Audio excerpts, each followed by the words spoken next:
Assalamualaikum warahmatullahi wabarakatuh. Selamat malam, izin perkenalkan nama saya Barik Rizky Mubarak dengan NIM 124370129 dari kelas RC kelompok 1 IOT. Di sini saya akan menjelaskan sebuah video yang dimana saya mengikuti ekskursi di BRIN Karasambung. Nah, dan juga sekalian saya akan sharing session lah kegiatan saya di ekskursi dari berangkat dari ITERA sampai balik lagi ke ITERA.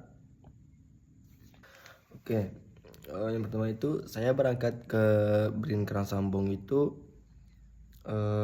pada tanggal 17 September, yang dimana saya tuh berangkatnya jam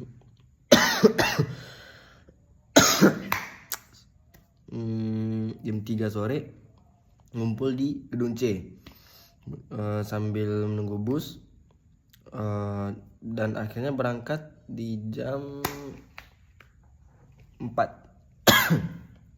Berangkat dari ITERA jam 4, udah ngumpul semua, udah dokumentasi, absen dan lain-lain. Kemudian berangkat ke BRIN Karasambung. Nah, di perjalanan itu gimana ya, lumayan asik tapi capek karena busnya itu kayak ya gimana ya, sempit lah dibilang gitu.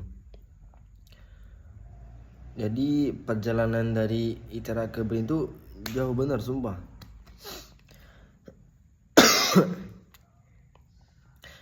Terus nyebrang di kapal itu pada pukul jam 7 maghrib jam setengah 7. Nyebrang set di kapal tuh ya lihat laut lah ya. Terus nyebrang nyampe di Merak jam setengah 9 atau jam 9 malam. Nah, terus saya balik lagi ke bus. Nah, terus langsung ke BRIN Karasambung itu pada pukul nyampe pada pukul pagi jam 8 pagi. Kemudian di BRIN itu kami bersih sekalian istirahat nyampe pukul 10 di penginapan BRIN. Kemudian bisa bersih di penginapan, kemudian istirahat. Kemudian kami langsung menuju ke Gunung Parang. Jadi kami itu pertemuannya itu di Gunung Parang. Nah,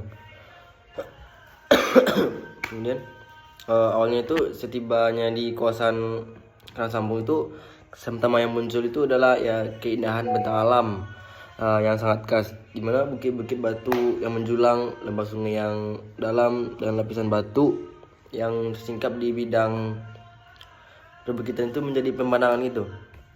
Kemudian kawasan ini juga sudah lama dikenal sebagai laboratorium alam bagi para geologi, karena disinilah tersimpan jejak tumbukan lempeng purba antara lempeng Eurasia dan lempeng Indo-Australia.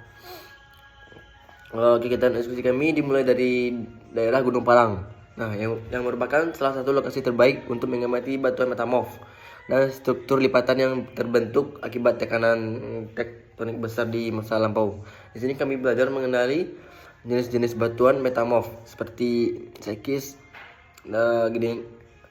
dan filit yang tersingkap di beberapa titik. Setiap singkapan batuan di Gunung Parang itu memiliki cerita tersendirinya. tentang bagaimana batuan tersebut terbentuk di kedalaman bumi lalu terangkat ke permukaan akibat gaya tektonik. Tekstur batuan tersebut berlapis-lapis, menunjukkan arah tekanan dan deformasi yang pernah dialami oleh daerah ini. Saat berjalan menelusuri lerengnya itu, kami melihat secara langsung bagaimana lipatan lapisan-lapisan batuan tersusun, namun yang menyimpan energi besar dari proses geologi yang sangat panjang. Selain batuan metamorf, kami juga menemukan sikapan batuan beku yang menunjukkan adanya aktivitas magmatik purba. Batuan seperti diorit dan basal terlihat menyusup di antara lapisan batuan sedimen yang lebih tua. Dari pengamatan sederhana ini, kami belajar mengenai hubungan intrusi magma dengan batuan sekitarnya, serta bagaimana pendinginan magma di bawah permukaan berbentuk struktur dan mineral tertentu. Gunung Parang memberikan pengalaman yang tak terlupakan karena di satu lokasi kami dapat menyaksikan berbagai proses geologi, mulai dari sedimentasi sampai yang biasanya hanya dijelaskan, tapi saya tidak terlalu lengkap yang dijelaskan oleh moderatornya. Di Gunung Parang itu, jujur saya setiap rute-rute itu saya ngambil batuan buat koleksi di kosan. Saya ambil batuan kayak misalnya batuannya itu kayak ada lapis-lapisan metamorf, basal atau dan intinya saya suka mengoleksi batu-batuan. Kemudian rutenya kedua itu kami di tepi Sungai Mandala. Salah satu bagian terpenting dari ekskursi ini, Sungai Mandala itu mengalir dari antara tebing batu yang memperlihatkan lapisan-lapisan sedimen yang terlibat dengan indah. Di sini kami belajar membaca sejarah. Lapisan yang lebih tua terletak di bawah, sementara yang lebih muda berada di atas. Namun karena adanya gaya tektonik, beberapa lapisan mengalami pembalikan arah. Kami juga menemukan beberapa fosil laut dangkal yang menjadi bukti bahwa daerah ini dulu merupakan bagian dari dasar laut purba sebelum terangkat menjadi daratan seperti sekarang ini. Dan di tepi Sungai Mandala itu kami melakukan pengukuran arah, jurus, dan kemiringan lapisan menggunakan kompas geologi. Dari hasil pengukuran itu kami bisa memahami arah gaya tekanan yang membentuk lipatan dan sesar di daerah ini. Kami juga mengenali struktur sesar yang tampak jelas di beberapa dinding batuan yang ada di Sungai Mandala itu. Ada sesar geser, sesar naik, sesar turun, yang semuanya itu menunjukkan betapa dinamisnya proses pembentukan kerak bumi. Di sela-sela kegiatan, dosen pembimbing kami itu yaitu Pak Denny sama itu menjelaskan bagaimana struktur geologi seperti dapat mempengaruhi stabilan lereng dan potensi sumber daya alam di sekitarnya yang menjadi aspek penting dalam dunia pertambangan. Salah satu hal yang paling berkesan di Sungai Mandala itu ketika melihat perbedaan tekstur dan warna batuan pada lapisan yang berbeda-beda. Ada yang gelap, ada yang kayak abu-abuan, ada yang kayak kecoklatan kayak udah lapuk gitu. Ada juga lapisan batu pasir, lempung dan serpih yang menunjukkan perubahan lingkungan pengendapan. Batuannya lebih kasar dan terbentuk di lingkungan dengan energi tinggi seperti di sungai. Sementara batuan halus itu menandakan pengendapan di laut yang tenang. Itu kata bapak yang mentor yang kami ekskursi kemarin. Nah, dari situ kami menyadari bahwa memahami geologi itu tidak hanya mengenai tentang batuan, tetapi juga membaca kisah masa lalu bumi dari setiap lapisan yang terlihat di hadapan kita. Nah, dari Sungai Mandala itu kami pergi ke sebuah, saya lupa nama tempatnya, itu kayak ada batuan lempung merah. Lempung merah itu kayak kalau misalnya dikasih NaCl itu kayak batunya itu, misal nih batu kayak keluar asap-asap gitu. Nah, di sana itu kami nggak terlalu lama karena tiba-tiba ada hujan dan lebat. Jadi kami langsung mobilisasi ke BRIN, ke tempat penginapan. Jadi di lokasi itu nggak terlalu lama. Nah, besoknya itu kami lanjut rute selanjutnya itu di laboratorium. Kami melakukan diskusi kelompok beberapa teman untuk mengidentifikasi perubahan fase sedimen dari laut ke dalam laut. Nah, di lab itu ada kayak ruang dingin yang minus berapa derajat itu suhunya. Itu di dalam itu kalau masuk langsung berkeringat dingin, bukan keringat panas. Karena di suhunya itu minus berapa itu. Tapi di dalam itu kayak belum ada apa-apa, belum ada isinya, belum diekspor gitu ke dalam itu. Tapi di luarnya itu kami melihat banyak batu koleksi, ada batuan batu bara kayak kristal, ya metamorf, basal gitu, banyak koleksi yang terpapar di kayak kotak-kotak gitu tinggi. Yang dijelaskan oleh asisten mentornya itu banyak macam-macam batuan. Nah, di sana juga kami dibilang sama kakak itu, jikalau di antara kalian ada yang memiliki batuan koleksi, batuan langka, atau yang batuan yang berhubungan dengan di sini lah, nah itu bisa dikoleksi di Berinto. Nah, nanti akan dapat sertifikat dan akan di batuan itu yang kita memiliki itu dia akan dipaparkan di BRIN itu. Dan kalau kita ingin meneliti batuan itu boleh di BRIN itu, kemudian akan dapat sertifikat. Lumayan itu sertifikatnya. Jadi setelah dari malam harinya kami berkumpul untuk makan malam, makan bareng pada malam hari. Nah, itu kami makan malam di penginapan itu jam 9 lah, atau jam 8, jam 9. Setelah makan kami ada kayak mempresentasikan bersama dosen pembimbing gimana sih kita dari ekskursi, apa yang didapatkan, materi apa aja yang disampaikan, kemudian dipresentasikan. Nah, itu kami dibagi beberapa kelompok sekitar 7-8 orang. Kemudian kami pemaparan materi ekskursi yang kami jalani tadi. Setelah itu ada sesi tanya jawab di mana dosen pembimbing itu Pak Denny minta kita untuk berdiskusi minimal mendeskripsikan satu tempat yang kita lewati, contohnya kayak di Gunung Parang tadi atau enggak di Sungai Mandala. Nah, apa yang kita dapat, kemudian kita resum batunya apa aja gitu. Kemudian setelah kami makan malam itu, kami langsung beristirahat. Kemudian besok paginya itu menuju ke ITERA. Ya, setelah di lab itulah. Jadi rute kami itu berakhir di lab BRIN. Batunya banyak banget.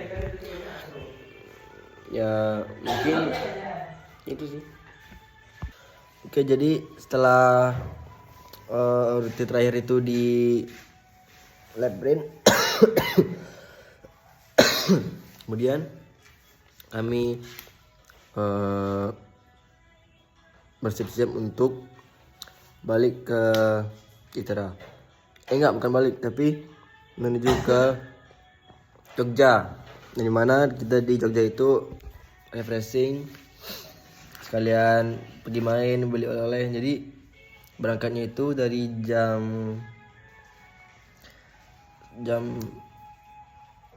berapa ya? Siang, jam 1 berangkat dari Brin menuju Jogja, nyampe Jogja jam 3.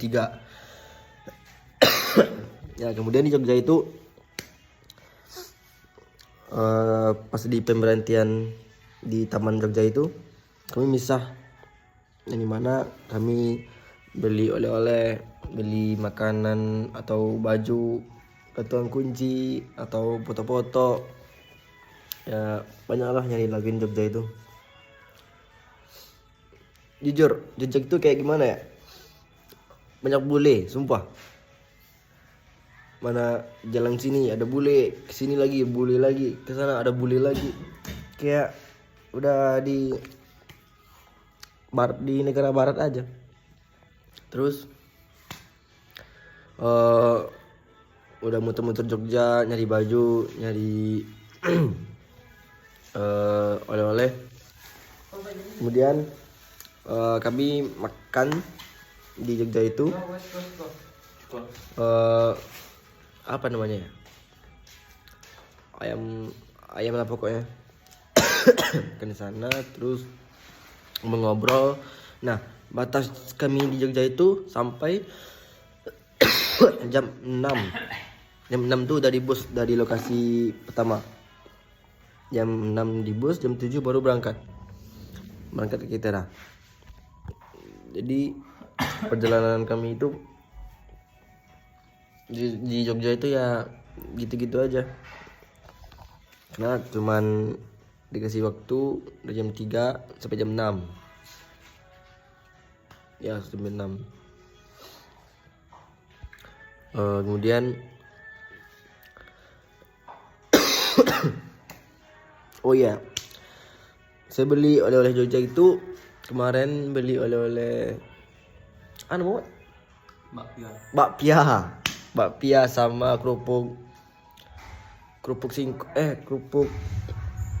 bayam. Nah itu, rekomen, enak banget. Kalau yang mau beli mau nitip ya, bakpia, gila, enak banget. Kemudian beli baju, kebetulan gak pakai baju Jogja nih. Terus beli oleh-oleh, terus ya buat teman-teman di kosan lah, ya dimana kita pergi jalan-jalan ya. Terus nyampe di busnya ngumpul di bus itu jam 6. Kemudian balik ke Itera di jam 7, perjalanan menuju ke Itera. Nah, dari jam 7 itu supirnya ngebut parah. Udah hampir 2 kali kecelakaan. Supir entah tergesa-gesa atau gimana, nggak tahu ya. Ngebut banget. Terus nyampe di di pelabuhan itu, nyampe di Merak pukul 5 subuh. Nah, jadi subuh di Merak, ya istirahat di Merak, di kapal, istirahat di kapal. Kemudian sambil menikmati pagi. Nah, kebetulan ketika saya keluar dilihat dari jendela itu ada lumba-lumba gitu. Itu first time saya lihat lumba di dunia nyata. Gini lumba-lumbanya 2 ekor lah. Terus ada lihat kapal tambang ada, Bu. Tongkang. Nah, tongkang itu. Ya, tongkang lah. Tapi nggak tahu kerja kayak gimana. Terus nyebrang nyampe di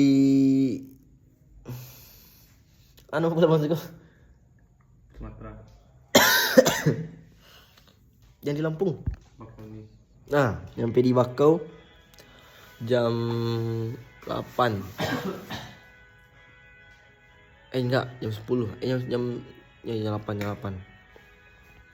terus naik bus lagi menuju ke Itera. Nyampe di Itera itu sekitar jam 10. Nah kebetulan hujan, terus ya buat susah juga buat pulang. Ya mungkin segitulah cerita singkat padat dari saya. Perjalanan ekskursi dari berangkat ke Brin terus balik lagi ke Itera. Ya mungkin sekian segitu.